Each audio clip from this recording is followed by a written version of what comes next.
Só queria contribuir um pouco com a discussão do requerimento que o Marcos Caetano colocou agora, em relação às ambulâncias, Marcos, que a gente também fez aqui, Walter, recentemente, um requerimento pedindo informação sobre os indicadores sobre o serviço que está sendo prestado no Hospital Municipal, sob gestão compartilhada junto com essa organização social.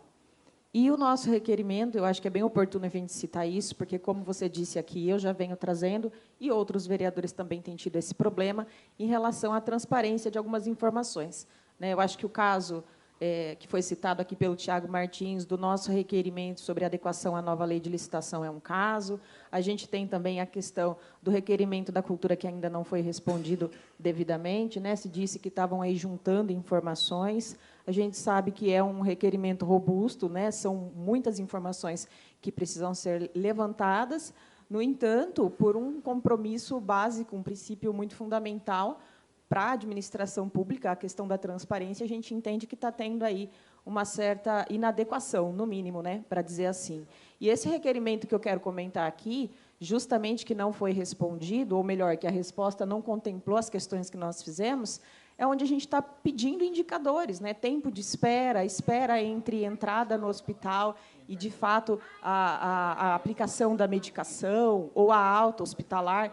Então, são informações que vão trazer para a gente essa possibilidade para a gente conseguir mensurar a eficiência desse tipo de gestão, que é a gestão compartilhada, que é uma forma, digamos assim, branda, mas não tão branda, de terceirizar, de tirar uma parte aí das responsabilidades da execução de vários serviços da Prefeitura de Americana.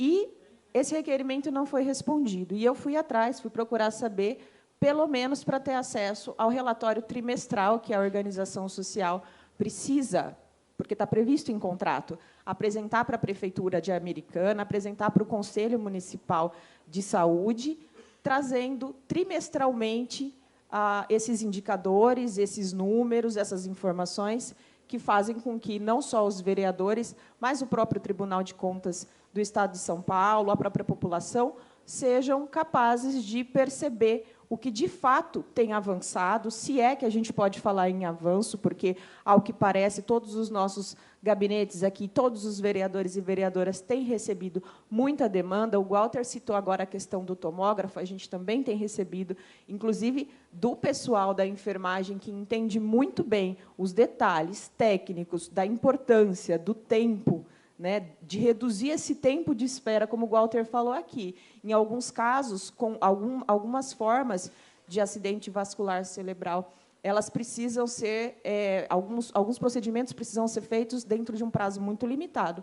E toda essa demora para buscar o exame de tomografia pode acarretar em prejuízo, quando não em morte, mas pode também deixar sequelas, quando não acontece um caso fatal, deixar sequelas que vão prejudicar aí muito a saúde e a qualidade de vida da pessoa. E tudo isso precisa agora passar pela OS. Então, é extremamente importante que a gente consiga fazer com que essas informações estejam mais acessíveis para nós.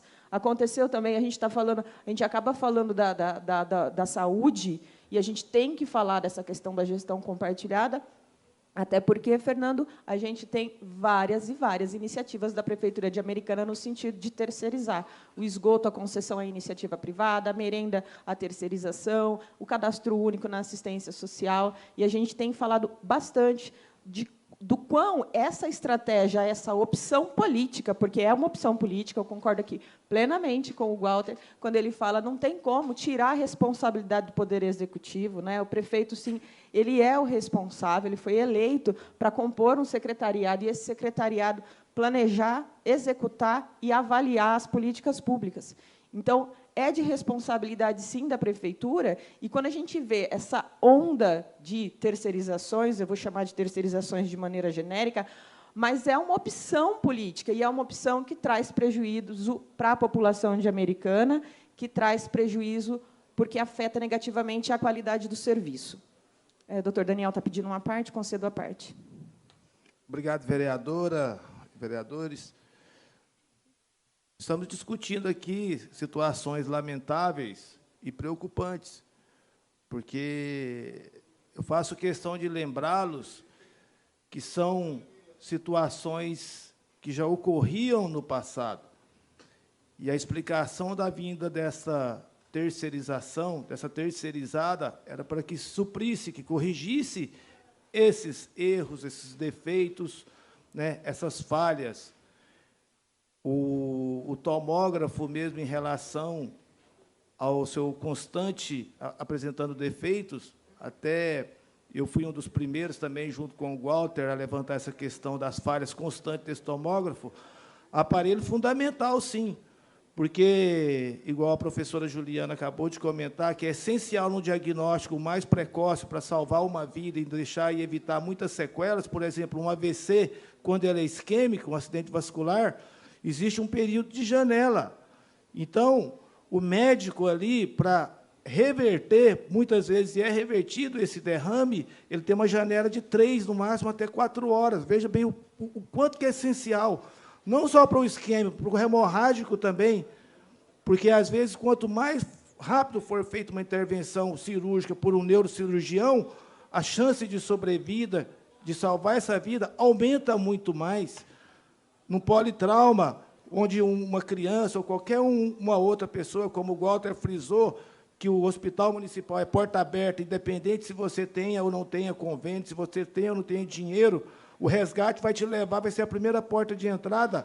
E como que você vai chegar numa ruptura de fígado, de baço, sem um aparelho essencial, que, infelizmente, já vai quase um ano que esse aparelho vem apresentando defeitos, e milhões que já foram gastos, e um problema simples, eu digo simples, de tanto dinheiro que é investido, que investe-se na saúde. São 120 milhões, e a gente está falando de um aparelho aí que custa cerca de, vamos supor, 5 milhões. Então, você vê que constantes falhas em todas as áreas da saúde ainda continuam, seja no hospital, independente de terceirização ou não, na unidade base de saúde, no pronto atendimento e, principalmente, no hospital. Obrigado, vereadora, pela parte. Por nada, doutor Daniel. Eu só quero completar, então, na verdade, quando o senhor fala, né, que não importa, que alguns problemas já estavam aí antes da gestão compartilhada, antes de uma organização social ser admitida não. Ela recebe um recurso público, como o senhor falou, de 120 milhões de reais no mínimo, né, Walter? Porque existe aí uma previsão, inclusive, para alterações nesse contrato com o passar do tempo, e ela tem uma missão, ela tem uma meta, né? E, inclusive, essas metas, esse plano de trabalho, é preciso trazer luz sobre ele, é preciso fazer com que a população conheça. Uma parte, vereador? Na verdade, eu posso concluir a minha fala e eu vou passar para vocês, porque era mais para fazer esse fechamento mesmo. Porque, quando a gente fala de saúde, a gente consegue atingir a população, porque é um assunto muito sensível. Como vocês disseram, todo mundo, mesmo quem tem plano de saúde, é afetado pela qualidade do serviço do hospital municipal, mas qual que é o grande desafio? É fazer com que a população entenda, doutor Daniel, que, sim, alguns problemas estavam aí antes da organização social assumir. Beleza. Porém, a gestão compartilhada, ela pressupõe justamente, e era isso que, inclusive, a administração falou para nós, no momento em que apresentou a proposta, no momento em que ela foi defendida aqui no plenário. A proposta era o quê? Aumentar a capacidade, inclusive, de fiscalizar a execução dos serviços, né? Se dizia que, com a gestão compartilhada, ficaria, inclusive, muito mais efetivo esse processo de fiscalização e teria-se aí, supostamente, um impacto positivo na qualidade do serviço. Então, é importante lembrar que toda essa onda de terceirizações, ela impacta na qualidade dos serviços, né? Isso que a gente não pode perder de vista e fazer com que a população associe a outros temas, Caetano. Então, quando a gente mete um ente privado nessa relação de execução ou de responsabilidade sobre serviço público, na verdade, a gente tem aí uma entidade, uma instituição, uma empresa, uma organização social que tem uma preocupação em ampliar os seus lucros, né? E isso que não pode ser perdido de vista. E isso impacta a qualidade do serviço que as pessoas acessam no hospital municipal, dentre outros. É isso. Concluí minha fala, presidente. Obrigada.